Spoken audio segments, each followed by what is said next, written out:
साहेब, गेल्या 1 वर्षापासून बीडमधली सामाजिक स्थिती जी आहे ती अस्वस्थ करणारी आहे, अस्वस्थ झाली आहे. अशामध्ये संपदांना अनेक वेळा तू बीडची आहेस म्हणून हिणवलं गेल्याचंही समोर येते.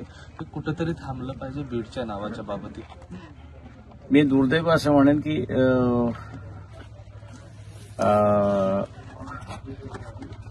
मराठा समाज आणि वंजारी समाज यांच्यामधला असणारा वाद विकोपाला घेऊन जाण्याचा असणारा एक प्रयत्न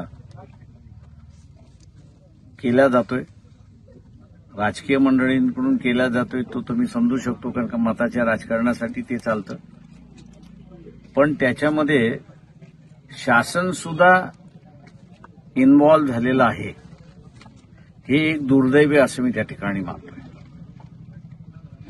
शासन जे धर्म आणि जात याला वगळून जे चाललं पाहिजे ते न होता इथे जात आणि धर्म बघून या ठिकाणी जे चाललेलं आहे, बीडमध्ये जात बघून चाललेलं आहे, बीडच्या बाहेर जे आहे ते धर्म बघून त्या ठिकाणी चाललेलं आहे.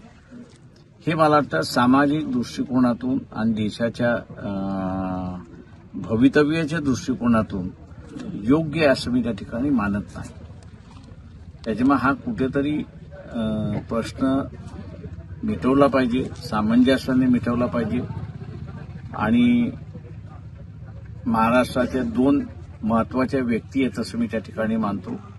एक म्हणजे मुख्यमंत्री देवेंद्र फडणवीस आणि दुसरं महाराष्ट्राचे गव्हर्नर. हे 2 मुख्य प्रमुख आहेत असं मी त्या ठिकाणी मानतो.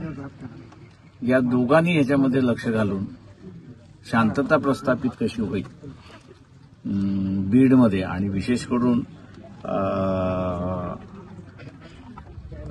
बीडच्या नागरिकांना बाहेरून तुम्ही बीडचे आहात का असं जे विचारलं जातंय ते योग्य असं मी वाटत नाही.